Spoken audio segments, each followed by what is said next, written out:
राशिद साहब, आज के सेशन का जो आप तिलावत कलाम पाक से आज का आगाज करें, फिर शुरू करते हैं। Welcome sir. अऊज़ु बिल्लाहि मिनश शैतानिर रजीम। बिस्मिल्लाहिर रहमानिर रहीम। वलनब्लुवन्नकुम बिशैइन मिनल खौफि वल जु'i व नक्सिम मिनल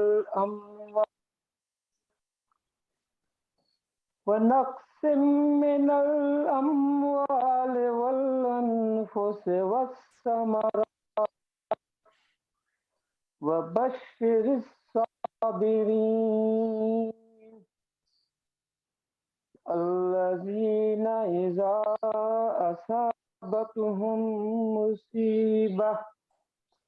मुसीबतुन क़ालू इन्ना लिल्लाहि व इन्ना इलैहि राजिऊन।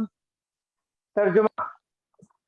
और हम तुम्हें जरूर आजमाएंगे कुछ खौफ से और भूख से और मालो जान और फलों के नुकसान से, और आप खुशखबरी दें सब्र करने वालों को, वो जिन्हें जब कोई मुसीबत पहुंचे तो वो कहें हम अल्लाह के लिए हैं और हम उसी की तरफ लौटने वाले हैं। सदक़ल्लाहुल अज़ीम। जज़ाकल्लाह सर। जैसा कि आप सबको मालूम है कि ये हमारा वेबिनार मुसलसल पिछले 1 साल से सिर्फ एकेडमिक बहारी साहब मैंने भी ज्वाइन कर लिया। अस्सलाम वालेकुम sir. Welcome sir, we are waiting sir. Welcome sir, welcome sir. मैं जरा बाहर था तो लेकिन मैंने ज्वाइन कर लिया। बहुत शुक्रिया सर। मैं इस वेबिनार का तारुफ करा रहा था कि पिछले 2 साल से वेबिनार आया तो हमने वीकली एक ऐसा प्रोग्राम किया कि मुख्तलिफ इम्पोर्टेंट पीपल्स के head of the departments, vice chancellors और मुख्तलिफ कंसल्टेंट्स को हमने इनवाइट किया। और आज के हमारे मेहमान हैं, स्पीकर हैं, एक वेल नोन हस्ती हैं और उनका नाम है प्रोफेसर मोहम्मद उमर। प्रोफेसर मोहम्मद उमर एक जाने पहचाने कंसल्टेंट्स भी हैं, उस्ताद भी हैं और वाइस चांसलर हैं रावलपिंडी मेडिकल यूनिवर्सिटी के। सर आपका बहुत शुक्रिया, आपने इस मसरूफियत में हमें टाइम दिया। डॉक्टर साहब के साथ एक हेड ऑफ द डिपार्टमेंट हैं इन्फेक्शियस डिजीज़ेज़ के, और इन्फेक्शियस डिजीज़ेज़ का डॉक्टर साहब ने एक शोबा कायम किया। मेरा ख्याल है कि पाकिस्तान के चंद हॉस्पिटल्स में इस तरह का शोबा है जो प्रोफेसर मोहम्मद उमर ने कायम किया। प्रोफेसर मोहम्मद उमर की जो खिदमात थी तो मैंने कहा था उनको कि सर ऐसा है कि मेरे कुलीग भी हैं, मेरे दोस्त भी हैं और हम एक सफ़र के राही भी हैं। तो मैंने कहा था कि आप ऐसा करें कि what are the strategy you adopted during covid and during the recent omicron. साथ ही एक और सवाल पैदा हो गया कि recently the Chinese people, Wuhan peoples are looking a new virus. If the virus is present in the bat and only one mutation is away from humans, तो उसके बारे में भी एट द एंड इंशाल्लाह। प्रोफेसर उमर साहब, sir आपसे request है कि आज के सेशन का सर आगाज करें। प्रोफेसर मोहम्मद उमर साहब। जी सर। बिस्मिल्लाहिर्रहमानिर्रहीम, नामदहू नसल्ली अला रसूलिहिल करीम। I'm really obliged, Professor Bahari Saab. He is so kind. He always keep the whole country in loop. ये ज़ात कश्मीर में हो या कहीं या ये लाहौर में हो, इनकी जो एब्सेंस है वो महसूस नहीं होने देते ये। और वन ऑफ दोज टीचर्स जो कि नोन है for his strength and networking all over the country, और जो इनकी प्रोफेशनल सर्विसेज हैं वो तो are we are aware of this. तो I really being honoured sir for this invitation. I love कि मैं फॉर्मल प्रेजेंटेशन में होता, लेकिन मुझे कहीं रात को मैं लेट मुझे वापस आया, लेकिन I made it a point कि मैं अपनी सेमिनार में ज़रूर मौजूद हूँ। तो doctor Majeeb is our associate professor of infectious diseases. जैसे आपने राइटली पॉइंट आउट किया कि this is the biggest department in Holy Family Rawalpindi Medical University में of infectious disease, and he is heading that, and he has a tremendous experience of treating the patient of COVID and organizing all 3 hospitals. हमारे साथ जो 3 hospitals हैं, Holi family hospital है जिसमें हमारा infection disease का शोबा है, Benazir Bhutto hospital and district headquarter hospital, and we have a dedicated, COVID hospital, Rawalpindi Institute of Urology. So we have, ये fifth surge है. We have treated about more than, more than 3,000 patients in मुख्तलिफ surge में, and we have, very sort of bad experience in the first surge. And we all know that this was a new virus, and people don't know about this. And the mortality was very high in the first sort of virus, which was 2 years before in December and January. And then gradually we start understanding the pathophysiology of COVID, the nature of this virus, the transmission, and whether the antivirals, and the way it was you're producing disease, and Alhamdulillah, with the over times, we have a very low mortality. Our ICU team is very well versed with the patient to treat in the ICU. We have a very sort of a huge team which is connected with our alumni in America and in Middle East, and we sometimes discuss the complicated with them also. We have a capacity building of the nurses in particular, and we have trained 6 months certificate course for the COVID and infectious disease in Rawalpindi Medical University, not only in our allied hospitals, but in the private sector also. Then we are published about two issue of the journals, which have about 25 articles in each, which are specific to the COVID, which were the faculty journal. Then we publish another report. I hope Dr. Majib, if he can share with this, we can send you later on.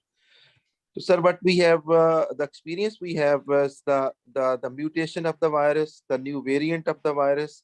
And you rightly said, I was just reading last night that there's a new virus may be coming up, which is called the new COVID, NEO, new COVID. And this is possibly again the Wuhan, which this is, people are thinking that this is present in the bat. And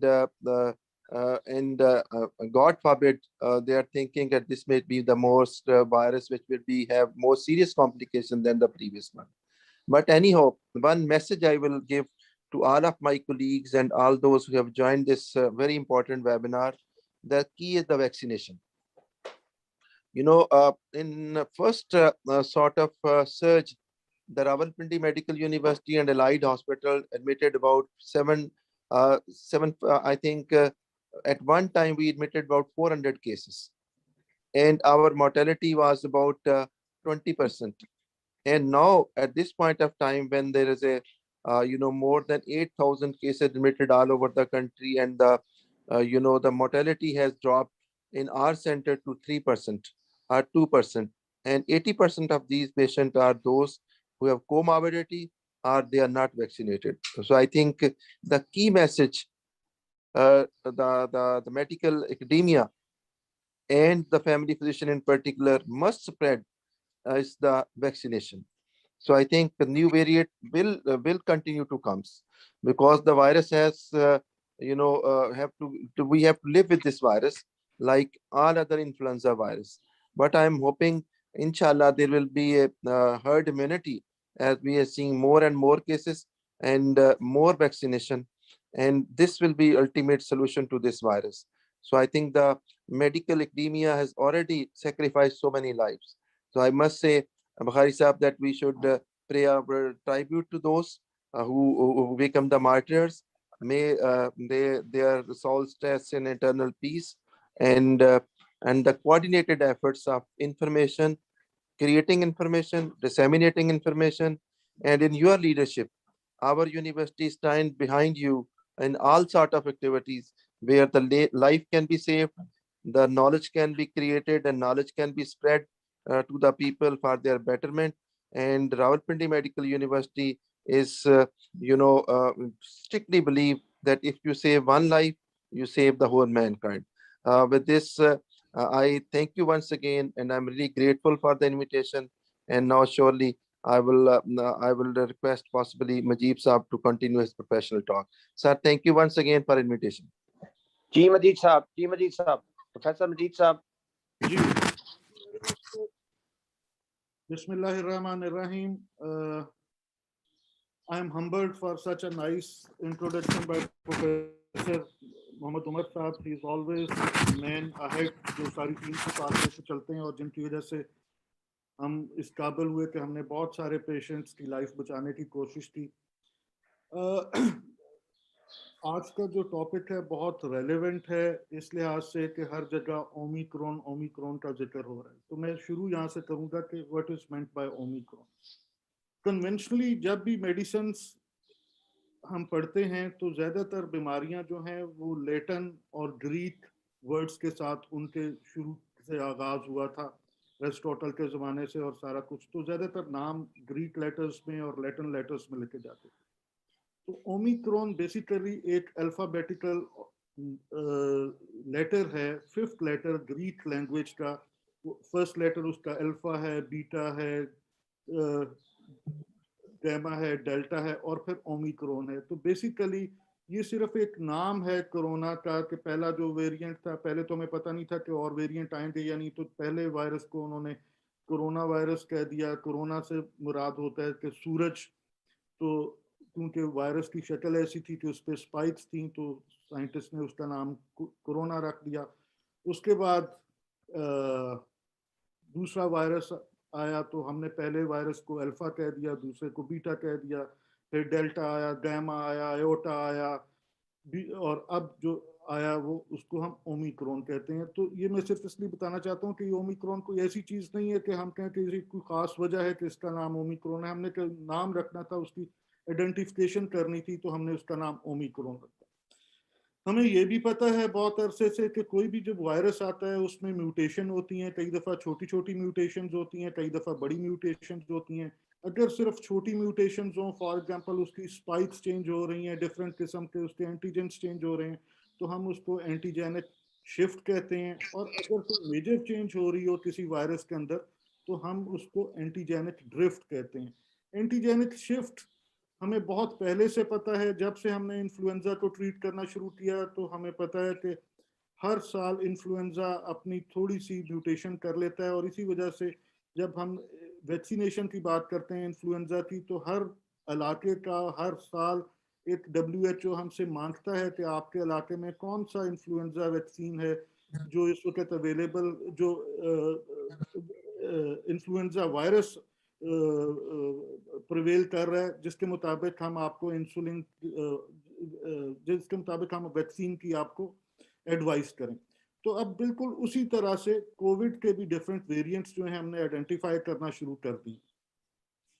जहां तक Covid की बात है, हम सबको पता है कि नवंबर 19 तक दुनिया को कोविड-19 का बिल्कुल भी इल्म नहीं था। चाइना से बीमारी शुरू हुई, बहुत सारे मिथ्स आए शुरू के अंदर, जिसकी वजह से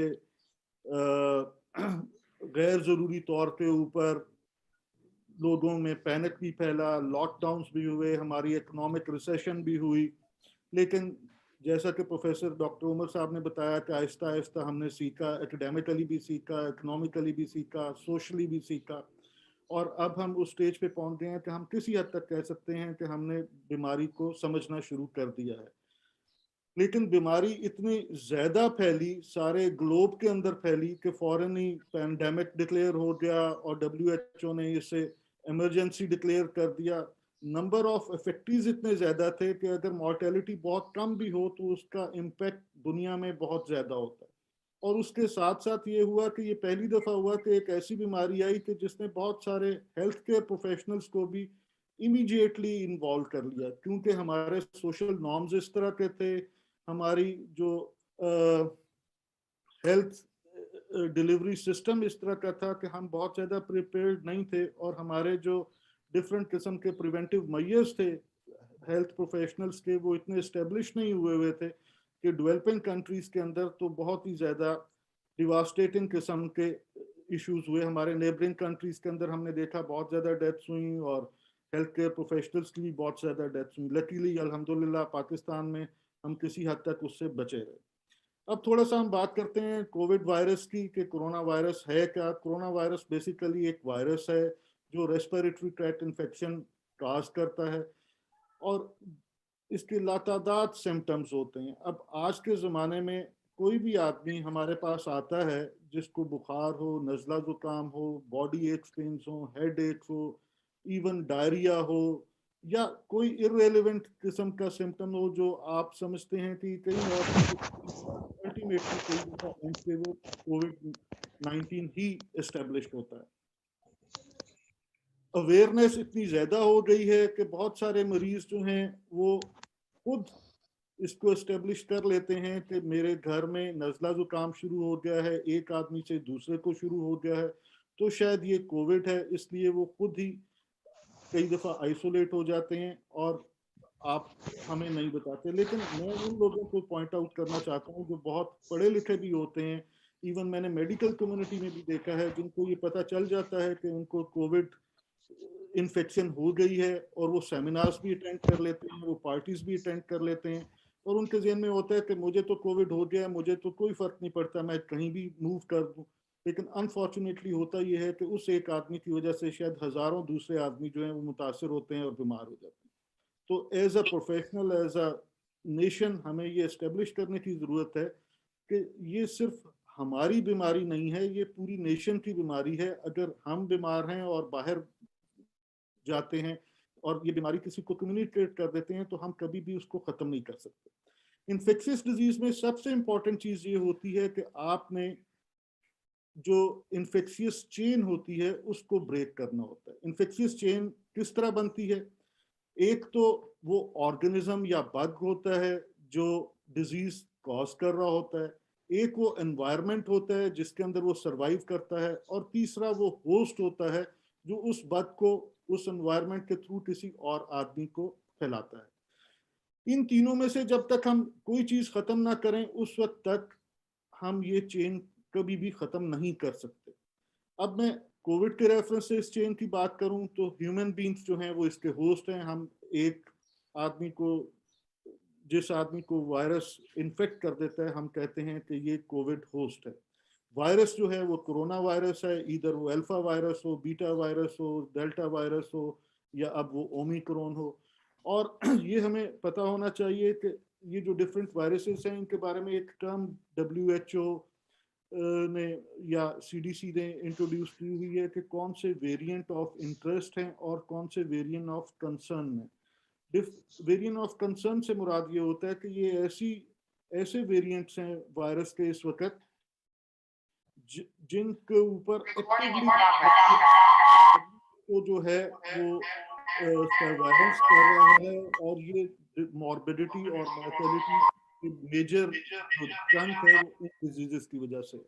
लेकिन कुछ वायरसेस ऐसे होते हैं जो माइल्ड डिजीज कॉज करते हैं और देखा ये गया है कि WHO यूजुअली सिर्फ उनको वेरिएंट ऑफ इंटरेस्ट के तौर पे ट्रीट कर रहा होता है। इस वक्त हम दो वायरसेस जो हैं जिसमें डेल्टा वायरस और ओमिक्रॉन वायरस जो है ये WHO के वायरस ऑफ कंसर्न है, यानी जब भी ये वायरस आता है तो हमें कंसर्न होता है कि इसकी मॉर्टेलिटी मॉर्बिलिटी क्या है, क्योंकि we are just learning for these two viruses, these are relatively too new viruses.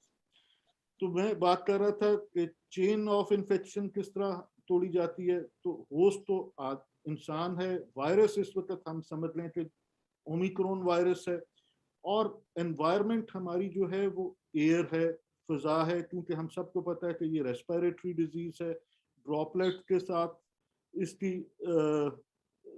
इसका स्प्रेड होता है, और ड्रॉपलेट के साथ जब भी स्प्रेड होता है तो वो स्प्रेड कांटेक्ट के साथ भी होता है। कांटेक्ट से क्या मुराद है कि कोई आदमी स्नीजिंग करता है, खांसता है, छींकता है और उसके जो ड्रॉप्स हैं वो किसी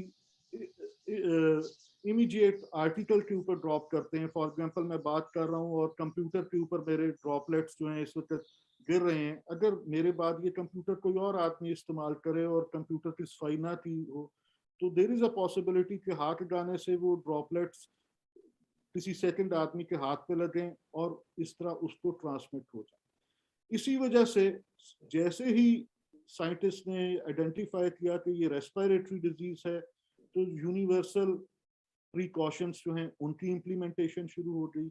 रेस्पिरेटरी एटिकेट्स को बहुत ज़्यादा प्रमोशन मिलना शुरू हो गई। हैंड वॉशिंग को बहुत ज़्यादा प्रमोशन मिलना शुरू हो गई। मास्क के पहनने को बहुत ज़्यादा प्रमोट किया WHO ने। अगर हम थोड़ी थोड़ी इन सब चीज़ों की बात कर रहे हैं तो ये मैं आपको बताऊंगा कि हैंड वॉशिंग WHO का वो सिंगल मोस्ट इम्पॉर्टेंट इंटरवेंशन है जिसने दुनिया में बहुत जानें बचाई। WHO ने अब तक बहुत सारी इंटरवेंशंस की हैं, लेकिन hand washing is the single most the cheapest thing कि जिसने पहले बहुत सारी डायरिया के अंदर जाने बताई, गैस्ट्रोएंटेराइटिस, कॉलरा रिड्यूस किया, और इस सीजन के अंदर कोविड से बहुत सारे लोगों को बचाया।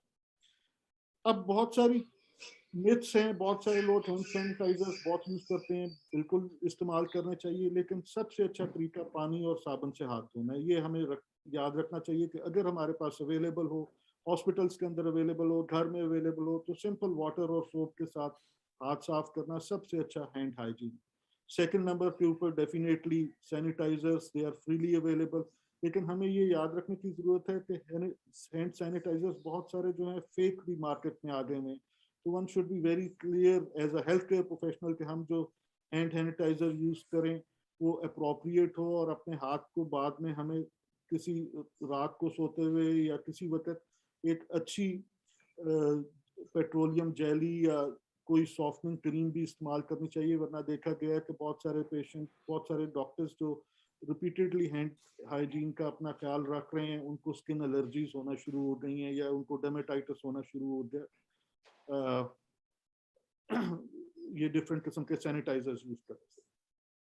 सेकंड इंपॉर्टेंट थिंग जो है मास्क हम सबको हर वक्त पहनना चाहिए, लेकिन याद रखना चाहिए कि अगर हम अकेले बैठे हुए हैं तो उस मास्क पहनने का कोई फायदा नहीं, ठीक है जी। तो बहुत सारे लोग जो हैं वो गाड़ी में ड्राइव कर रहे होते हैं और सिर्फ उन्होंने अकेले ड्राइव कर रहे होते हैं बहुत देर तक और मास्क पहना होता है, तो उसका बहुत ज्यादा फायदा नहीं है। इंपॉर्टेंट थिंग है कि जब आप किसी कम्युनिटी में जाएं जहां एक से ज्यादा लोग हों तो वहां हमें मास्क इस्तेमाल करने चाहिए।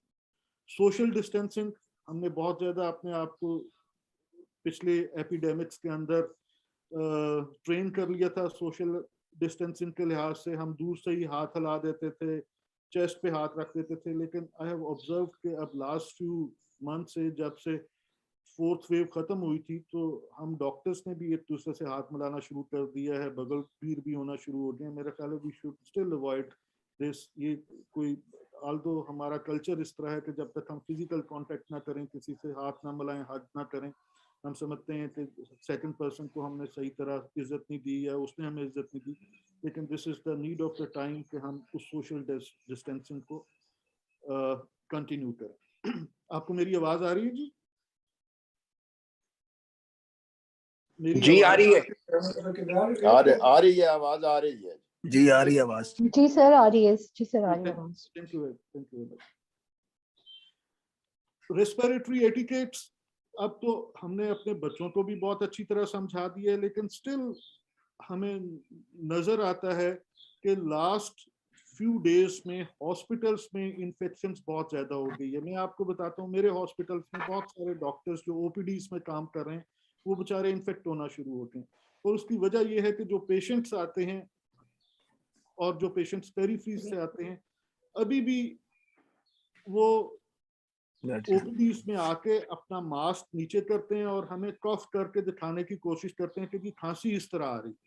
तो दिस इज वेरी इंपॉर्टेंट कि हम जैसे ही पेशेंट हमारे चैम्बर के अंदर एंटर होने लगे या हॉस्पिटल के अंदर एंटर होने लगे तो हमारा बाहर कोई ना कोई ऐसा सिस्टम होना चाहिए, चाहे पोस्टर्स हो, चाहे हमने कोई फिजिकली अपना गार्ड रखा हो, सिक्योरिटी आदमी, वार्ड बॉय रखा हो, जो मरीज को ये बताए कि आप जब अंदर जा रहे हैं हॉस्पिटल में और डॉक्टर के चैम्बर में जा रहे हैं तो मास्क आपने नीचे नहीं करना, डॉक्टर साहब को आपकी आवाज आ रही है। बहुत सारे पेशेंट ये समझते हैं कि जब तक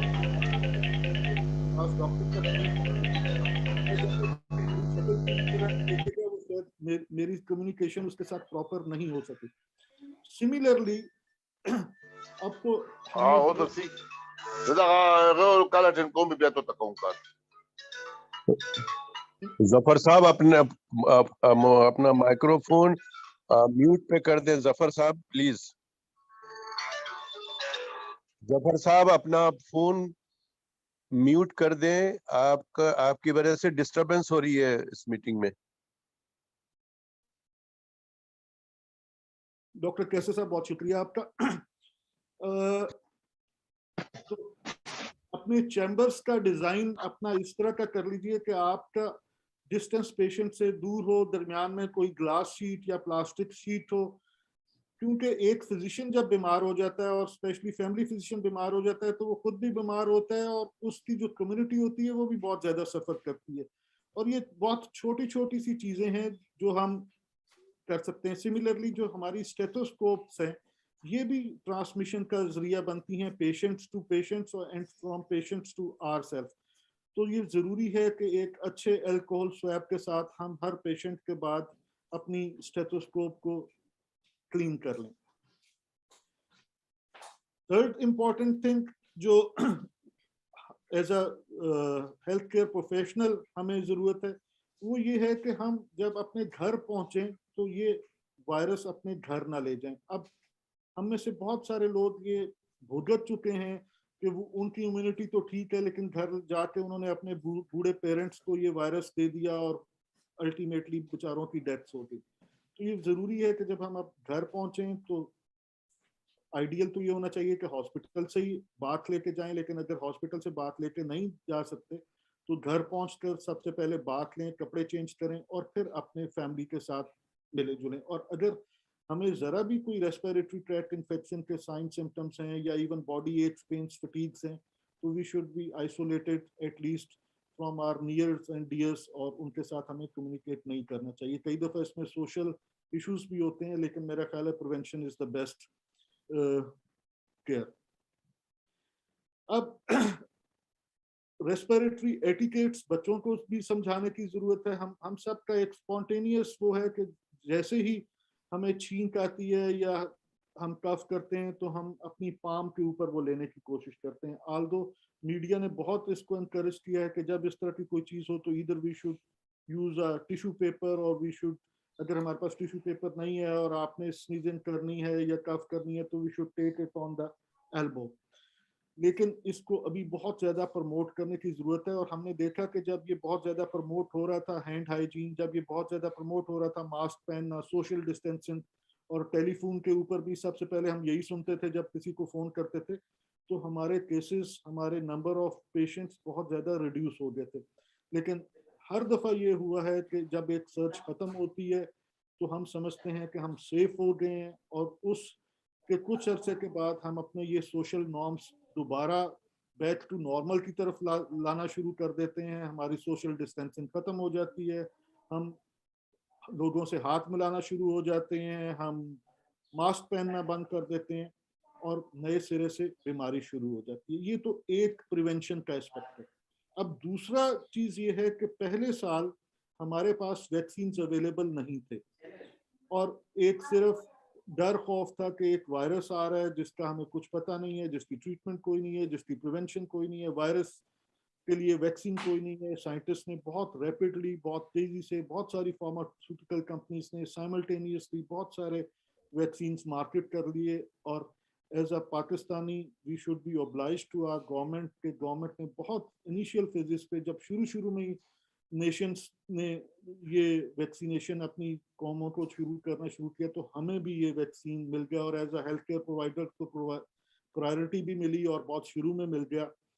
अब वैक्सीन का रोल एस्टेब्लिश हो चुका है और ये देखा गया है कि वो सारे लोग जो वैक्सीन ले चुके हैं उनमें आल्दो चांसेस तो डेफिनेटली हैं कि आपको दोबारा ये इन्फेक्शन हो सकती है, इसलिए कि म्यूटेशन बहुत ज़्यादा है। मैंने आपको बताया कि एंटीजेनिक शिफ्टिंग हो रही है वायरस की, लेकिन देखा ये गया है कि सेवेरिटी ऑफ डिजीज जो है वो बहुत कम है एज कंपेयर टू उन लोगों के जिन लोगों ने अभी तक अपनी वैक्सीनेशन नहीं करवाई। और जब तक हम सारे लोग मिन हासिल कौम वैक्सीनेशन नहीं कराएंगे हम हर्ड इम्यूनिटी एस्टेब्लिश नहीं कर सकेंगे। और अंग्रेजी में कहते हैं no one is safe when till everyone is safe. ठीक है, तो जब तक हम में से एक भी आदमी ऐसा होगा जो जिसको ये चांस होगा कि उसे कोविड वायरस हो सकता है ड्यू टू नॉन वैक्सीनेशन, तो एज अ नेशन हम अपने आप को सेफ नहीं कह सकते। हर्ड इम्यूनिटी हम सबको पता है कि जब आप एक सर्टेन लेवल के ऊपर वैक्सीनेशन कर देते हैं तो वो सारे लोग जो वैक्सीनेटेड नहीं होते किसी हद तक वो भी प्रिवेंट हो जाते हैं इस डिजीज से। अब एक इंटरेस्टिंग चीज ये है कि जिस वक्त WHO ने अपनी शुरू की एपिडेमियोलॉजिकल स्टडीज कंडक्ट करना शुरू की थी कि कितने लोगों को हम वैक्सीनेट करें तो हर्ड इम्यूनिटी अचीव कर सकते हैं। उस वक्त प्राइमरी वायरस था, इनिशियल कोविड वायरस था, जिसको बाद में अल्फा वायरस का नाम दिया गया। तो ये बताया गया कि अगर 40% पेशेंट्स को हम वैक्सीनेट कर दें किसी कम्युनिटी में, तो देयर इज अ पॉसिबिलिटी कि हम हर्ड इम्यूनिटी उस कम्युनिटी में अचीव कर लेंगे। लेकिन जब डेल्टा वायरस आया जो बहुत तेजी से स्प्रेड कर रहा था, तो इट वाज एस्टेब्लिश कि minimum 70 to 75% of a community जब तक वैक्सीनेट नहीं होगी, हर्ड इम्यूनिटी उस कम्युनिटी की अचीव नहीं हो सकती। और सिमिलरली ओमिक्रॉन जब से आया है, इसकी ट्रांसमिसिबिलिटी जो है वो बहुत ही ज़्यादा है। और अगर आपने भी देखा हो तो फैमिलीज जो हैं वो इन्फेक्ट हो रही हैं। आपके पास एक पेशेंट आता है, आप उसकी हिस्ट्री देते हैं कि घर में कोई और बीमार है, तो वो बताता है कि मेरा तो सारा घर ही बीमार है, बाकी सारे ठीक हो गए हैं, मैं ज़रा ज़्यादा बीमार हो गया हूँ, इसलिए आपके पास आ गया हूँ। तो उसके जो सिम्टम्स हैं, जो साइंस हैं, वो रिलेटिवली ज़रा माइल्डर हैं। तो बहुत सारे पेशेंट्स घर में ही अपना फ्लू वाला इलाज करके अपने आप को मैनेज कर रहे हैं। लेकिन ये एस्टेब्लिश हो गया कि जब तक 80 to 90% पेशेंट्स जो हैं परसेंट ऑफ कम्युनिटी जो है वो वैक्सीनेट नहीं अपने आप को करेगी, उस वक्त तक ये वायरस जो है फैलता रहेगा। तो इसलिए as a primary care physician, as a health care professionals, हमें ये कल्चर प्रमोट करने की ज़रूरत है कि हम सारे पेशेंट्स को वैक्सीनेशन करवाएं। हॉस्पिटल्स के अंदर ये एक बहुत अच्छा सिस्टम एस्टेब्लिश हो गया है, एटलीस्ट पब्लिक हॉस्पिटल्स में, कि वहाँ वैक्सीनेशन सेंटर्स अवेलेबल हैं और बड़े बड़े बैनर्स लगे हुए हैं कि सारे जो अटेंडेंट्स हैं, कोई अटेंडेंट विदाउट वैक्सीनेशन अपने पेशेंट के पास नहीं आ सकता, कोई आदमी ओपीडी में विदाउट वैक्सीनेशन नहीं आ सकता, वैक्सीनेशन फ्रीली अवेलेबल है। तो लोग बड़ी तादाद में अपने आप को वहाँ आके वैक्सीनेशन करवा लेते हैं। लेकिन अनफॉर्चुनेटली ये छोटा सा जंक है, क्योंकि ये वही लोग हैं जो as a hospital patient attendant, तो as a community health care adviser हमें ये प्रमोट करना चाहिए अपनी अपनी कम्युनिटी में कि ज़्यादा से ज़्यादा लोग वैक्सीनेशन करवाएं। जहाँ तक वैक्सीनेशन की बात आती है कि कौन सी वैक्सीनेशन करानी है, तो टू बी वेरी ऑनेस्ट, सारी वैक्सीनेशन जो आपके पास अवेलेबल है वो वैक्सीनेशन सेफ है। वो वैक्सीनेशन जो है WHO अप्रूव्ड है, गवर्नमेंट ने प्रोवाइड की हुई है। तो हम ये नहीं कह सकते कि एक वैक्सीन को दूसरी वैक्सीन के ऊपर कोई बहुत ज़्यादा फौकियत या फजीलत हासिल है। और टू बी वेरी ऑनेस्ट, अभी बहुत सारे हेड टू हेड वैक्सीन के ट्रायल्स जो हैं वो आए ही नहीं कि हम कह सकें। लेकिन अगर किसी आदमी को कोई अवेलेबल है कि कोई चॉइस है, तो वो अपने लोकल फिजिशियन से वो डिस्कस करके उसको करवा सकता है। थर्ड इंपॉर्टेंट चीज मैनेजमेंट की है। मैनेजमेंट ओमिक्रॉन वायरस की जो है वो बिल्कुल उसी तरह है जिस तरह शुरू के कोरोना वायरस की मैनेजमेंट, कोविड वायरस की मैनेजमेंट। अनफॉर्चुनेटली ट्रांसमिसिबिलिटी बहुत ज़्यादा है, नंबर ऑफ पेशेंट्स बहुत ज़्यादा रिपोर्ट हो रहे हैं, लेकिन fortunately number of hospital admissions relatively कम है as compared to previous search.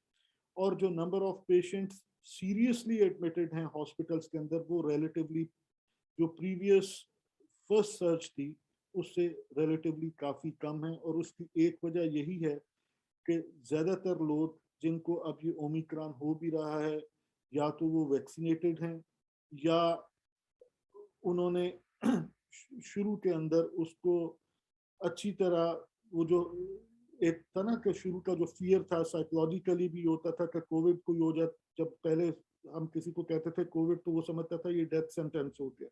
तो वो वाला चीज़ जो है वो ठीक हो गई है। हमने अपनी जो इम्यूनिटी है उसको भी किसी हद तक बूस्ट कर लिया है, हमने अपने आप को साइकोलॉजिकली भी एनहांस कर लिया है कि it is just like any other infection जो किसी वक्त होगी। और इस ओमिक्रॉन के बाद तो बहुत सारी अब लोगों की ये स्पेकुलेशंस हैं कि ये ऐसा ऐसा एक तरह से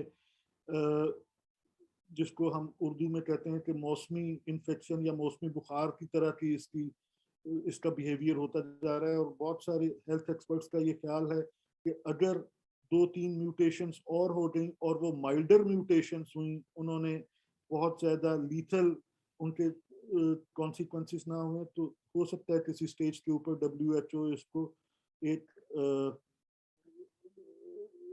उसी तरह की इन्फेक्शन डिक्लेयर कर दे जिस तरह उसने इन्फ्लुएंजा को डिक्लेयर किया हुआ है, और हो सकता है किसी स्टेज पे ये जो पैंडेमिक इमरजेंसी है इसको अपलिफ्ट कर लिया जाए। ये तो थोड़ा सा बैकग्राउंड था। अब मैं चाहता हूं कि हम एक सॉर्ट ऑफ इंटरेक्टिव सेशन करें। मैं प्रोफेसर बुखारी साहब से जी, thank you doctor Mujib, thank you. सबसे पहला सवाल जो था प्रोफेसर सलमा कुंदी का है। She is president of PMA. और इससे पहले कि मैं सवाल का आगाज करूं, हमारे दरमियान एक बहुत सीनियर टीचर मौजूद है, the teacher of teachers, professor Akbar Chaudhry साहब। सर अस्सलाम वालेकुम सर। प्रोफेसर अकबर चौधरी साहब माशाल्लाह जितने भी पाकिस्तान में टीचर हैं उन सबसे सीनियर हैं और माशाल्लाह हमेशा एक्टिव रहते हैं। जी, प्रोफेसर सलमा कुंदी का सवाल ये है कि आप इसका एक स्टैंडर्ड ओमिक्रॉन का स्टैंडर्ड ट्रीटमेंट प्रोटोकॉल के स्टीरॉयड का यूज करना है और ब्लड थिनर का यूज करना है, इसके ऊपर कुछ आप रोशनी डालेंगे? जी सर, बिल्कुल। बहुत जबरदस्त मैडम ने ये क्वेश्चन किया। ये हमें याद रखना चाहिए कि जो स्टैंडर्ड ट्रीटमेंट है कोविड की गाइडलाइंस का, वो वही है जो पेशेंट की डिफरेंट स्टेजेस के ऊपर डिपेंड करता है। फॉर एग्जांपल, हम कोविड को डिवाइड करते हैं कि ये माइल्ड डिजीज है, मॉडरेट डिजीज है, सीवियर डिजीज है। It doesn't make a difference कि ये ओमिक्रॉन वायरस की वजह से हुआ है, ये डेल्टा वायरस की वजह से हुआ है, ये या अल्फा वायरस की वजह से हुआ है। ये तो हो सकता है कि अल्फा वायरस कम तेजी से स्प्रेड करे, बीटा वायरस जरा ज्यादा करे, ओमिक्रॉन बहुत तेजी से करे। लेकिन जब वो डिजीज ट्रिगर करता है, जब वो क्लिनिकल सिम्टम्स के साथ पेशेंट के अंदर आता है, तो डिजीज एक ही तरह से बिहेव करती है। थोड़ा सा फर्क सिर्फ ये है कि अभी तक देखा ये गया है कि जो ओमिक्रॉन है ये अपर रेस्पिरेटरी सिम्टम्स ज्यादा कॉज कर रहा है, जबकि हमने देखा था कि जो फर्स्ट फेज के और सेकंड फेज के वायरसेस थे वो निमोनिया के साथ हमारे पास पेशेंट ज्यादा आ रहे थे, रेस्पिरेटरी फेलियर के साथ पेशेंट ज्यादा आ रहे थे। तो जो स्टैंडर्ड गाइडलाइंस दी गई हैं WHO की, CDA की, जिसके अंदर बताया गया है कि अगर ऑक्सीजन सेचुरेशन इतने % से नीचे आए तो हमने स्टीरॉइड्स देने हैं, अगर पेशेंट को कोमॉर्बिडिटीज हैं, पेशेंट ओबीस है, बेड रिडन है, डी डाइमर इतने हैं, वो जो cut off values said means जो हमारा कोविड एक्सपर्ट एडवाइजरी ग्रुप है या WHO की है, जो बेसलाइन उन्होंने रिकमेंडेशंस दी हुई हैं, ओमिक्रॉन वायरस में भी हम वही फॉलो करते हैं। हमें ये भी समझने की जरूरत है कि हमारे पास ऐसे रिसोर्सेज अभी नहीं है अक्रॉस द कंट्री कि हम हर आदमी का ये आइडेंटिफाई कर लें कि ये ओमिक्रॉन है।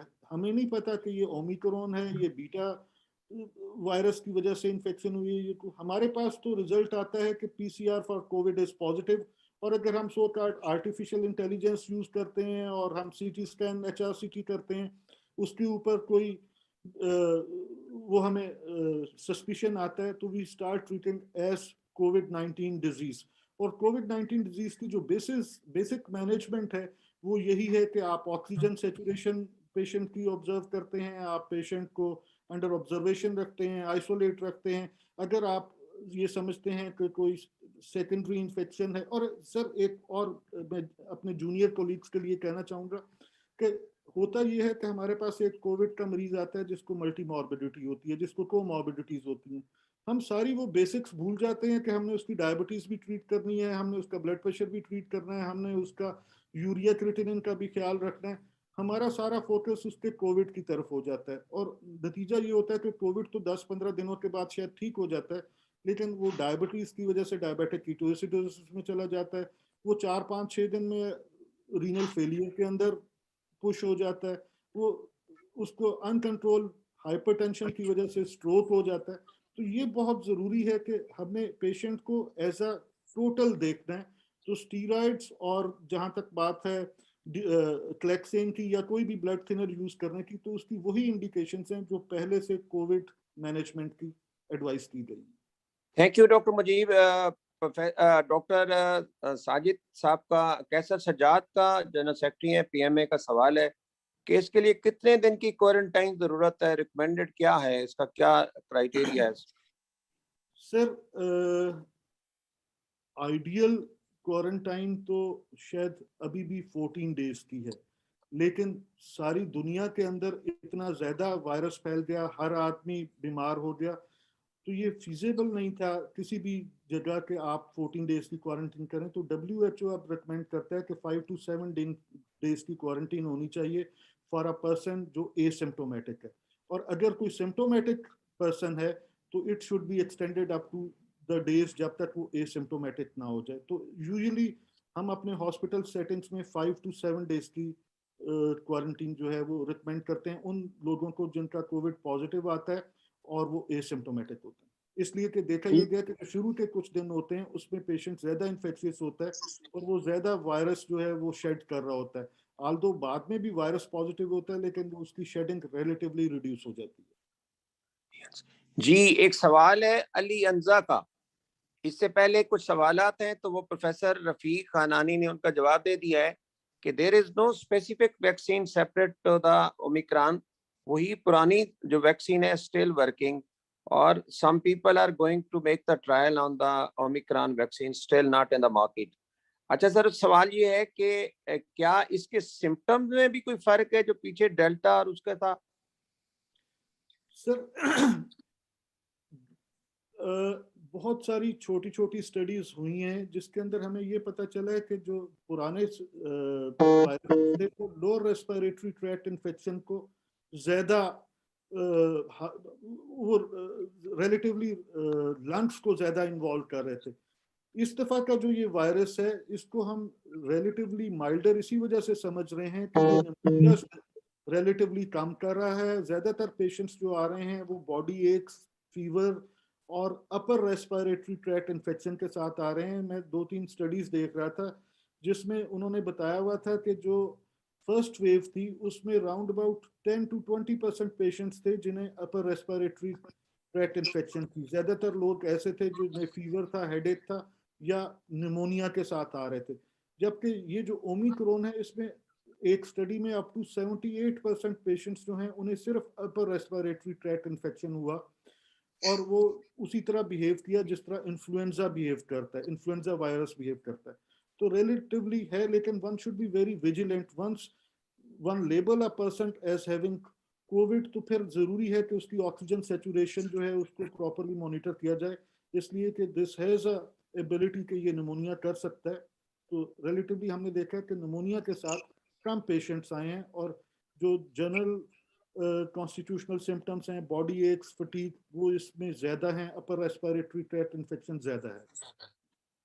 जी, एक सवाल है सैयद डॉक्टर सैयदा फातिमा रिजवी का, सुगरा रिजवी का, कि इसके खिलाफ, ओमिक्रॉन के खिलाफ एंटीबॉडी, यानी उनका ख्याल, कहने का मतलब न्यूट्रलाइजिंग एंटीबॉडी है, ये कितनी देर में पैदा होगी? मेरा ख्याल है आपके साथ साथ ये सवाल मैं डॉक्टर प्रोफेसर खानानी से भी पूछूंगा। जी जी सर।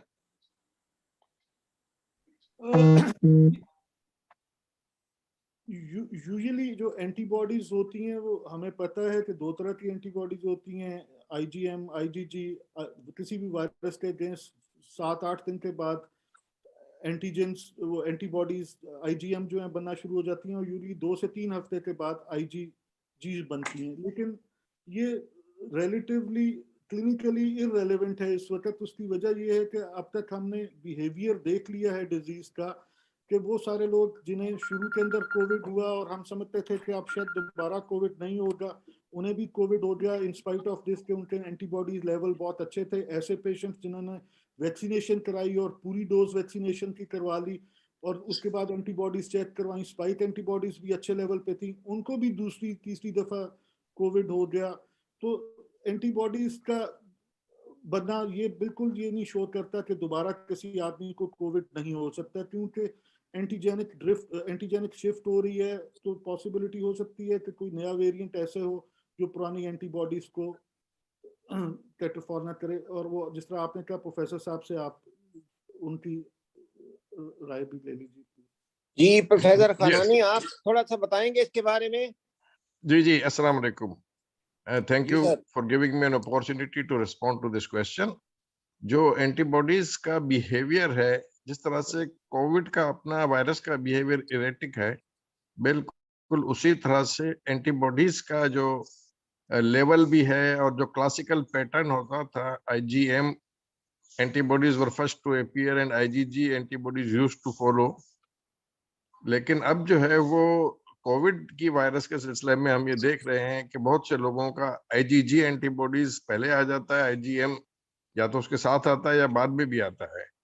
दूसरा ये है कि IgM एंटीबॉडीज आम जो भी इन्फेक्शंस में हम लोगों का क्लासिकल पैटर्न हम देखते चले रहे थे कि 3 वीक्स 4 वीक्स में IgM डिक्लाइन हो जाता है। अनफॉर्चुनेटली इसमें IgM कई लोगों में कई महीनों तक परसिस्ट कर रहा है। सही, हमारे 5 पास महीने एक तक, 5 माह जी तक, 5 माह तक। जी जी जी तो इस लिहाज से जो है वो सर ने सही बताया कि जो है वो बड़ा इरेटिक बिहेवियर है और हम कोई बहुत यूजफुल इस एंटीबॉडी लेवल से इंफॉर्मेशन हासिल नहीं कर सकते except for the epidemiologic purposes to find out the exposure to the virus. और फर्स्ट वेव में, सेकंड वेव में, सब में जो है ना वो एंटीबॉडी लेवल्स जो है ना वो कंटिन्यूअसली जो है वो फ्लक्चुएट कर रहा है। Thank you sir. जी बिल्कुल। अच्छा हसीब साहब, ये एक सवाल आया बड़ा अच्छा प्रोफेसर सलमान कुंदी का कि आइवरमेक्टिन के बारे में आप बताएं कि ओमिक्रॉन के काफी सारी स्टडी तो कह रही हैं कि आइवरमेक्टिन प्रोफिलैक्टिकली बेहतर है। आपका अपना तजर्बा बताएं आइवरमेक्टिन के बारे में। आपने मुझसे सवाल किया सर? जी सर, आपसे सर। अच्छा सर, इस तरह है कि स्टडीज बहुत हैं, टू बी वेरी ऑनेस्ट। शायद मुझे इस फोरम पे कहना चाहिए या नहीं कहना चाहिए, हमने बहुत कुछ बेच दिया कोविड के नाम पे। We started with mask, oxygen भी बेच दिए, सिलेंडर भी बेच दिए, एजोमेक्स भी सारी उठा के बेच दी। तो आइवरमेक्टिन भी देखें, मैंने बहुत सारे सीरियस पेशेंट्स जो है ना वो डील किए हैं। ये वो पेशेंट जिसने आइवरमेक्टिन ली है वो भी आईसीयू के अंदर पहुंचा, उसकी भी डेथ हुई डिफरेंट उसके अंदर। और वो बहुत सारे पेशेंट्स जिन्होंने आइवरमेक्टिन नहीं ली, मैंने भी बहुत लोगों को आइवरमेक्टिन ब्लैक में लेके दी, लेकिन टू बी वेरी ऑनेस्ट मैं अपनी क्लिनिकल प्रैक्टिस में आइवरमेक्टिन यूज नहीं करता हूँ, इसलिए कि साइंटिफिकली ये एक वायरल डिजीज है, तो कोई आप एंटीवायरल तो यूज कर सकते हैं, लेकिन प्रोफाइलेक्टिकली आइवरमेक्टिन का मैं अपनी क्लिनिकल प्रैक्टिस में मैंने इसको एस्टेब्लिश नहीं किया। बहुत अच्छा सारे सर, लोग आने एक से सवाल आपसे और है, ओरल एंटीवायरल का क्या रोल है सर? सर हमने उसको यूज की, लेकिन हमने उसे कोई बहुत ज्यादा इफेक्टिव नहीं पाया अभी तक, कोई ऐसा नहीं है। तो जो हमने अपने क्लिनिकल ट्रायल्स किए हैं उसमें रेमडेसिविर डेफिनेटली इफेक्टिव थी ऐसे पेशेंट्स में जिनकी सर्टेन इंडिकेशंस थी। तो रेमडेसिविर के साथ हमारी मॉर्टेलिटी पेशेंट्स की रिड्यूस हुई, और वो इवन जैसे ही रेमडेसिविर अवेलेबल हुई थी हमने अपने बहुत सारे पेशेंट्स को दिया, राउंड अबाउट 1000 पेशेंट्स को हमने रेमडेसिविर दिया अपने वार्ड्स के अंदर, और वो सारे वो पेशेंट्स थे जो मॉडरेट टू सीवियर डिजीज के थे। तो रेमडेसिविर का डेफिनेटली एक अच्छा हमने इफेक्ट जो है पाया। लेकिन जो लेकिन सर ये वायरल डिजीज है, और हम देखा ये गया कि इससे पहले भी जो पेशेंट्स हैं उनकी एक नेचुरल हिस्ट्री होती है, तो 8 से 10 दिन में बहुत सारे पेशेंट्स जो हैं वो सिर्फ सिम्टोमेटिक अगर मैनेजमेंट कर लें तो वो बेहतर हो जाते हैं। वंस आपकी ऑक्सीजन ड्रॉप होना शुरू हो जाए, वंस आपके लैब्स खराब होना शुरू हो जाए, तो फिर आपको कोविड की स्पेसिफिक एंटीवायरल मेडिसिन की जरूरत डेफिनेटली पड़ती है। जी डेफिनेट। प्रोफेसर राशिद साहब का सवाल है, प्रोफेसर राशिद महमूद साहब का, why to vaccinate a person who already has sufficient number of antibody in the blood including anti-spike antibody? Sir बड़ा अच्छा सवाल है सर। सर टेक्निकली स्पीकिंग तो बिल्कुल ठीक सवाल है, लेकिन एपिडेमियोलॉजिकल स्टडीज हैव रिवील्ड के जब कोई आदमी, स्पेशली ये वाला जो जैसे प्रोफेसर खानानी साहब ने बताया कि बहुत एरेटिक बिहेवियर है एंटीबॉडीज का, we have seen number of patients जिनको कोविड इन्फेक्शन हुई जिनके एंटीबॉडीज बहुत हाई टाइटर के ऊपर थे जब उन्होंने चेक किए, and they again developed the disease in second surge और third surge. So it is recommended by WHO that all the persons who even have had infection, they must be vaccinated after 28 days of their cure. In spite of this, कि उनकी जो antibodies titer है वो high है, they should be vaccinated. तो इस वजह से अब ये डिफरेंट स्टडीज ने बताया कि जो पोस्ट इन्फेक्शियस एंटीबॉडीज हैं वो बिल्कुल भी ये श्योरिटी नहीं देती कि आपको प्रिवेंशन होगी। अच्छा, एक बड़ा अच्छा इंटरेस्टिंग सवाल है डॉक्टर उज़मा अली का। ये मेरे ख्याल में डॉक्टर खनानी आपके मुतालिक है ज्यादा। All types of SARS-CoV has gone through antigenic shift. देखें जो antigenic shift, antigenic drift, recombination और डिलीशंस, ये चारों चीजें जो हैं वो इतना एक्टिवली चल रही हैं कोविड और कोरोना वायरसेस में कि एक्चुअल मेजरमेंट जो है ना वो हम कोई नंबर दे नहीं सकते उसको। अच्छा, दूसरा ये है कि जो पाकिस्तानी पॉपुलेशन में हम ओवरऑल कोविड में थ्रू आउट हमने देखा है कि डिजीज की सीवियरिटी जो है वो compare to several other countries बहुत ही कम रही है।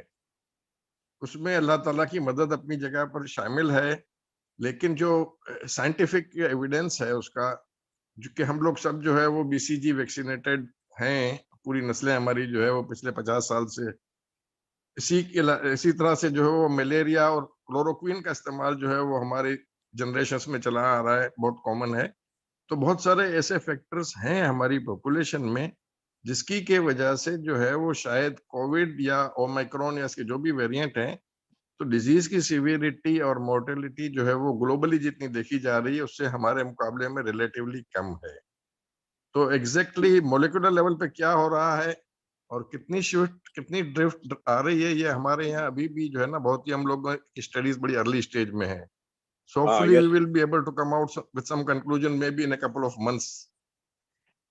जी जी बिल्कुल, इस तरह का एक सवाल है, मैं भी उसका जवाब दे दूं। Can SARS-CoV variant be reliably detected by the available diagnostic? ऐसे बिल्कुल PCR उनको डिटेक्ट कर रहा है, और वैसे भी PCR की जो सेंसिटिविटी है वो तकरीबन 60 to 60%, 64% है। डॉक्टर फरूक, आपका एक और सवाल है। डॉक्टर खनानी, आप बताएं, what is the significance of A persistently positive RT-PCR for month? Any guideline? जी, जितनी भी स्टडीज मेरी नॉलेज में और अभी तक गुजरी हैं मेरी आंखों से सामने से, उसमें जो है वो persistence of SARS-CoV PCR positivity जो है, it has something to do with the virus being harbored in some of the locations where it keeps continuously multiplying, और वो लोकेशंस जो हैं वो अभी तक हम लोगों ने आइडेंटिफाई नहीं कर पाए हैं। अच्छा, बाज लोगों का ये ख्याल है कि ये जस्ट सुपरफिशियल एपिथेलियल सेल्स में रह जाती हैं और वहां शेडिंग होती रहती है, लेकिन जनरली जो वायरसेस का बिहेवियर है, it does not confirm to this kind of hypothesis. So still we are unable to say, हालांकि वो जो persistence of viral shedding जो है वो इम्यूनिटी डेवलप करने में बड़ा हेल्प कर रही होती है, लेकिन ये कौन से सेल्स में या कौन से टिश्यूज में हो रहा है ये हमें पता नहीं है। बिल्कुल ठीक।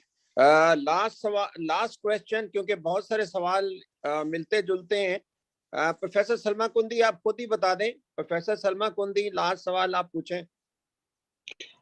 अस्सलाम वालेकुम। It was such a healthy, great discussion. मुझे तो बहुत खुशी हो रही थी सुन के।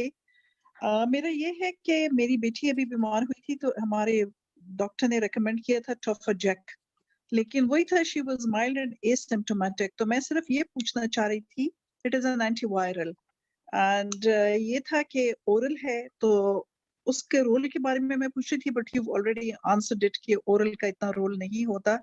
हाँ, आईवी रेमडेसिविर खुदा ना खास्ता जब वो सिम्टम्स आगे जाएं तो, लेकिन अगर टोफाजेक का आपको है, किसी को उसके बारे में ज्यादा इंफॉर्मेशन है तो। जी जी जी, सवाल नहीं है मेरा, सिर्फ एक ये है कि मैं सिर्फ आपको कांग्रेचुलेट करना चाहता हूँ मुलाजिम साहब, बहुत अच्छा जो आप अरेंज करते हैं सारा कुछ, और ये जो हमारे आज बहुत सारे लोग पार्टिसिपेंट इस आज के प्रोग्राम में हैं, I must appreciate everyone those who have participated.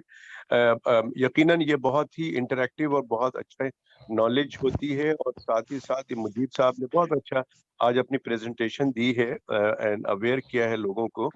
मैं थोड़ा सा बताना चाहता हूँ कि पाकिस्तान मेडिकल एसोसिएशन की ये 25th वेबिनार है, और इसको स्टार्ट करने में हमारी president, honourable president doctor Salma कुंडी का, मुलाजिम साहब का और काजी वासिफ का बड़ा इसमें कंट्रीब्यूशन है। इनके बगैर ये जो है आज हम 25वीं वेबिनार तक पहुंचे हैं, ये इनके बगैर बड़ा मुश्किल था। एक तो ये बात है। दूसरी बात मुझे ये कहना था कि जो क्योंकि ये डिस्कशन हुआ है और बहुत से लोग नए हैं, तो ये बताना चाहते हैं कि पीएमए ने क्या किया है कोविड के अंदर। आप को ये बताते चले कि जब जैसे मुलाजिम साहब ने बताया कि 26 फरवरी को हमारा पहला केस आया था पाकिस्तान में, वो कराची से डिटेक्ट हुआ था, वो भी बीमार था और वो गया था आगा खान में, और आगा खान से वो डिटेक्ट होकर आ गया, और ये हाईलाइट हुआ कि जी पहला केस पाकिस्तान में डिटेक्ट हुआ कराची से। लेकिन पाकिस्तान मेडिकल एसोसिएशन ने 22 जनवरी 2020 को गवर्नमेंट को एक खत लिखा और प्रेस रिलीज के जरिए बताया कि चाइना के शहर वुहान में एक बीमारी आई है जिसका नाम कोरोना है, और उसमें 6 लोग इंतकाल कर चुके हैं और 300 लोग उसमें बीमार हैं। ये 22 जनवरी को मैंने एज ए सेक्रेटरी जनरल ये खत लिखा और प्रेस रिलीज भी दी, और पाकिस्तान मेडिकल एसोसिएशन के इस तमाम चीजों के बावजूद, जिसमें के लोगों को अवेयर किया था कि एसओपीज क्या होता है, कैसे फॉलो करना है, ये सब चीजें उसमें मेंशन है, सारा कुछ किया गया था। लेकिन अनफॉर्चुनेटली हमने ये इसलिए कराया था कि पाकिस्तान से लोग चाइना जाते हैं, चाइना से लोग आते हैं, स्टूडेंट्स जाते हैं, बिजनेसमैन जाते हैं, लेकिन अनफॉर्चुनेटली ये हम कंट्रोल नहीं कर सके, और सबको पता है कि फिर कोरोना कैसे फैला। सेकेंडली ये है कि पीएमए ने इसमें बहुत सारा ऐसा काम किया शुरू में, जिसमें कि हमारे जो डॉक्टर हजरात हैं वो बीमार होने शुरू हुए और इंतकाल होने शुरू हो गए। उसकी वजह ये थी कि चूंकि नया वायरस था, जैसे कि मजीद साहब भी बता रहे हैं कि लोगों को पता ही नहीं था कि करना क्या है, इवन हमारे हेल्थ केयर वर्कर्स को।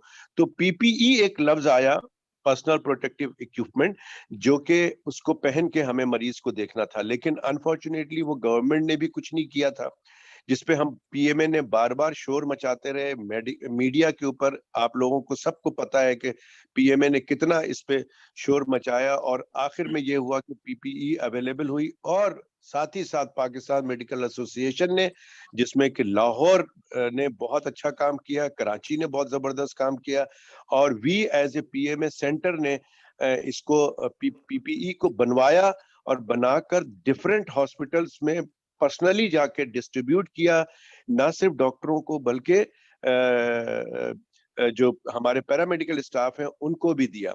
इसके बाद हमने एक मीटिंग की, हमारे उस वक्त के जो हेल्थ मिनिस्टर साहब थे, जो कि वो थे एडवाइजर थे to the prime minister, Zafar Mirza साहब, उनके साथ हमने एक वेबिनार मीटिंग की या वर्चुअल मीटिंग की, जिसमें कि मैडम सलमा कुंडी, मैं और काजी साहब और एक हमारे मेरे ख्याल में उस वक्त सलमा कुंडी नहीं थी, वो थे हमारे लाड़काना के। I was there, I attended it. आप भी थी शायद, यस आप भी थी, और वो थे, क्या नाम है इनका, तोनियो साहब।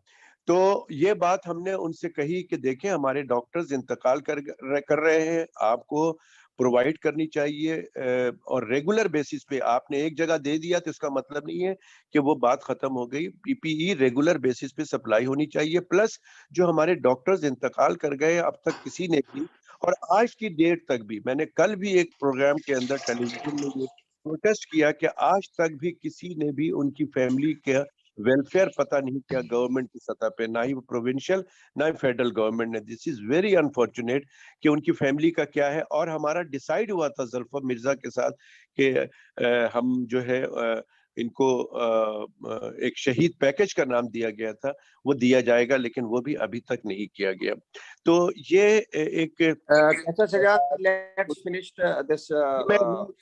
मैं सिर्फ आ रहा हूँ, खत्म कर रहा हूँ। दूसरी जो बात है कि जो पीएमए के जो हमारे ऐसे वर्कर्स हैं जो कि इसमें काम में लगे हुए हैं, मैं उन सबको खराज तहसीन पेश करता हूँ। जो डॉक्टर्स अभी इंतकाल कर गए हैं, 232 डॉक्टर्स पाकिस्तान में इंतकाल कर गए हैं। एनसीओसी 170 समथिंग बताती है, शायद उनके पास लिस्ट नहीं, हमारे पास पूरी तस्वीरों के साथ, मेजॉरिटी लोगों की तस्वीरों के साथ हमारे पास है। और 31 पैरामेडिकल स्टाफ इंतकाल कर चुका है। इस साल हमारे 2 डॉक्टर्स इंतकाल कर चुके हैं। मैं ये चाहता हूं कि हमारे तमाम जो इस वक्त पार्टिसिपेंट हैं, प्लीज ओमिक्रॉन की जो एक बेसिक बात मैं बताता चलूं, मुजीब साहब यहाँ मौजूद हैं, इसके बाद मैं एक सवाल भी करूंगा।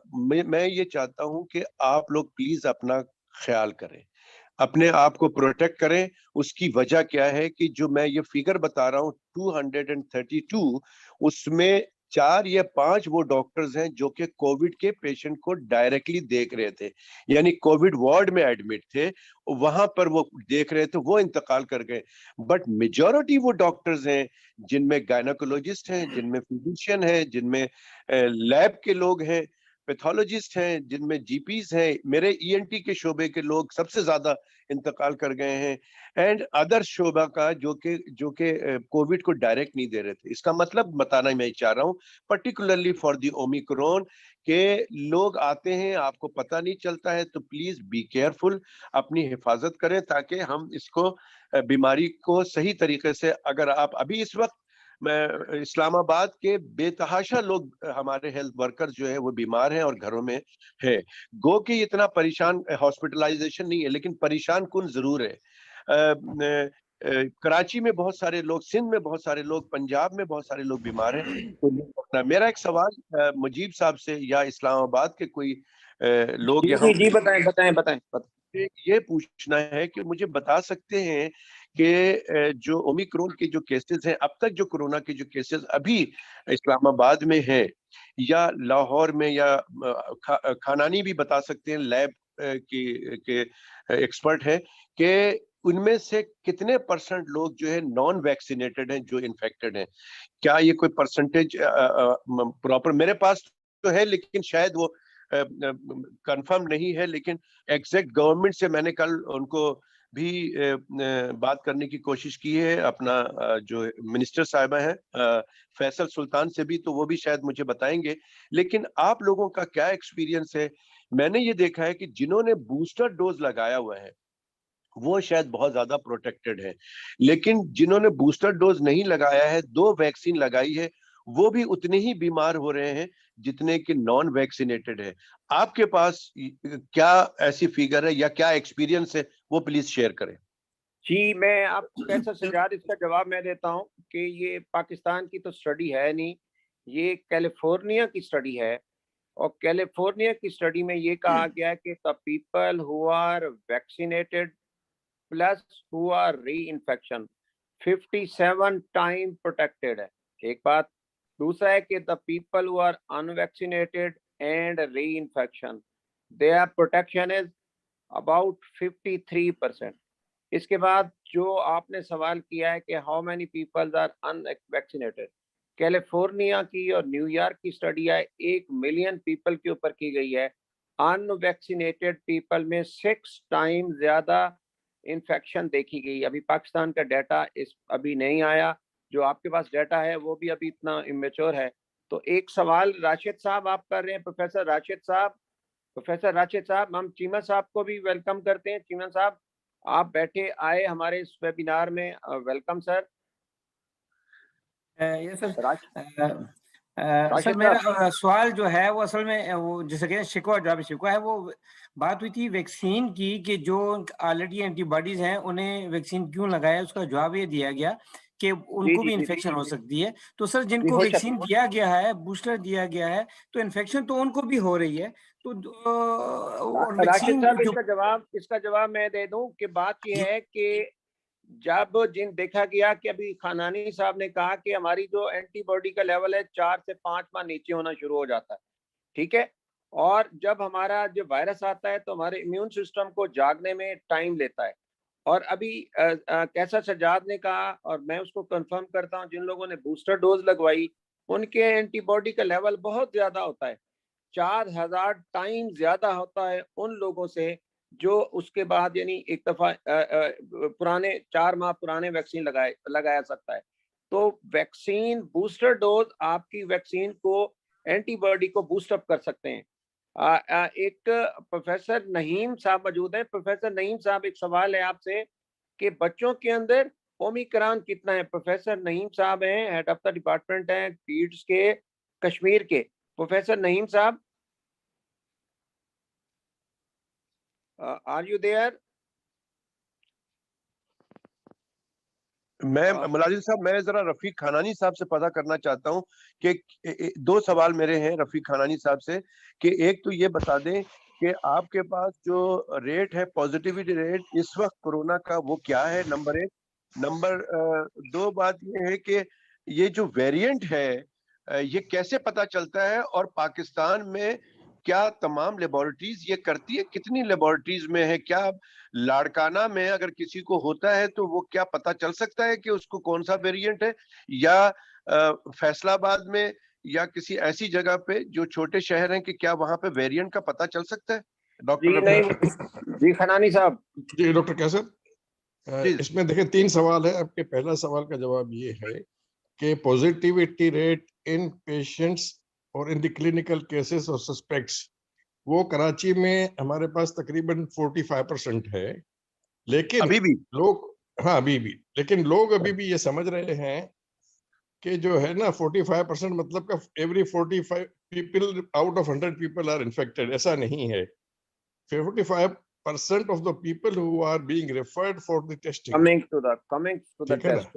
बिल्कुल, नंबर 1। नंबर 2 ये है कि जो ओमिक्रॉन या जो टाइपिंग है, जो कि ज्यादातर अब बड़ी लैब्स ने करनी शुरू की है, वो पीसीआर बेस्ड है और दैट इज नॉट 100% रिलायबल।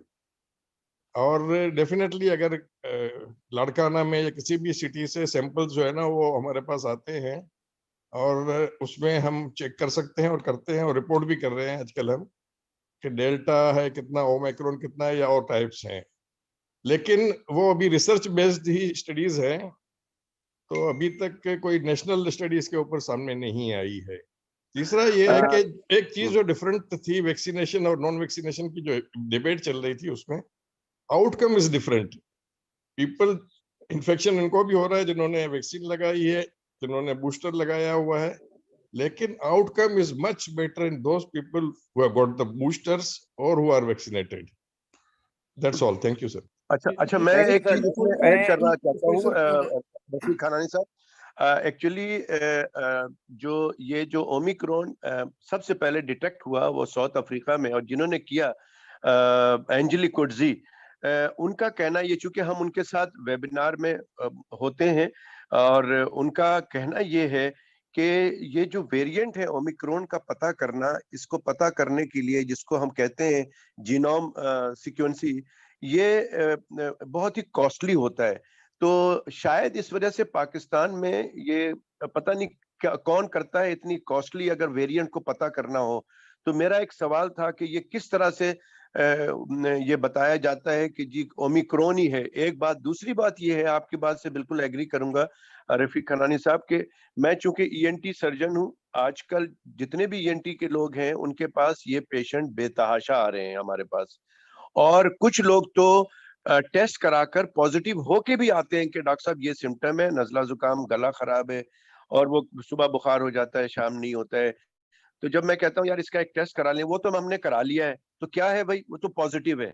तो मजाक की बात ये है कि वो तो आके हमें पॉजिटिव होने के बाद भी हमें लगाने आ जाते हैं। प्रॉब्लम ये है कि मैंने ये देखा है कि मेजॉरिटी लोग टेस्ट कराते नहीं है, मेजॉरिटी लोग टेस्ट नहीं कराते हैं, और वो कहते हैं कि जी सपोज घर का अगर आपके लैब से किसी ने एक ने करा लिया और वो पॉजिटिव है और बाकी घर के 7-8 लोग उनके पॉजिटिव हो गए हैं या उन बीमार हो गए हैं, तो वो टेस्ट नहीं कराता है। तो वो समझता है कि जी मैं पॉजिटिव हूं तो सारे के सारे वो हैं। तो इस तरह से ये फिगर काफी ज्यादा है। एक बात, दूसरी बात ये कि ये परेशान कुन जरूर है। अगर हॉस्पिटलाइजेशन नहीं है तो परेशान कुन जरूर है। और अब मुझे लगता है कि अब जो लोग हमें बता रहे हैं सिम्टम, वो सिम्टम डेल्टा वेरिएंट्स के सिम्टम के साथ आते हैं, यानी कि स्मेल चली गई है, टेस्ट चला गया है, डायरिया भी हो रहा है, बहुत सारी चीजों के साथ जो डेल्टा के हम लोग डील कर रहे थे वो भी साथ है। तो और लोगों के साथ अगर ये एक्सपीरियंस हुआ है तो वो अपनी शेयर करें। मैं एज ए ईएनटी सर्जन बताता हूँ कि हम जो पेशेंट देख रहे हैं, थैंक यू कैसर, क्योंकि टाइम काफी सारा ज्यादा हो गया है, तो मैं प्रोफेसर सलमा कुंदी को कहूंगा कि प्रोफेसर सलमा कुंदी अपने give the last few words after thanks to the this webinar. Okay, thank you so much, Professor Mulazim Saab. It is a pleasure always being with you here on these webinars. And I want to thank my brothers of PMA, Kaisar Sajjad Saab and Qazi Wasik Saab, for arranging this great webinar every week. I take this opportunity of thanking Professor Dr. Mujib Rafiq Saab. It was a lovely talk that he gave. और हमें बहुत information मिली है. I'm really grateful to you, sir. And special thanks to Professor Dr. Omar Saab, Professor Rafiq Khanani Saab, and all the great people who are attending this webinar today. Altaf Cheema साहब भी हमारे साथ मौजूद है मैडम, ये अच्छा, professor Cheema साहब और प्रोफेसर अकबर चौधरी साहब बहुत सीनियर टीचर हैं, वो भी मौजूद है हमारे साथ। प्रोफेसर चीमा साहब, प्रोफेसर अकबर चौधरी साहब का भी बहुत बहुत शुक्रिया, कीमती वक्त सब लोगों ने निकाला और आज यहाँ हुए। And hope to meet you next week. और दुआ गो हूँ मैं कि ये जो न्यू कोव का डर है अल्लाह इसको ना लाए और ये म्यूटेशन इसमें ना हो। अल्लाह पूरी इंसानियत को इससे बचाते रहे। आमीन। Thank you so much madam, thank you so much madam, thank you so much. अस्सलाम वालेकुम, अस्सलाम वालेकुम, अल्लाह हाफिज। खुदा हाफिज।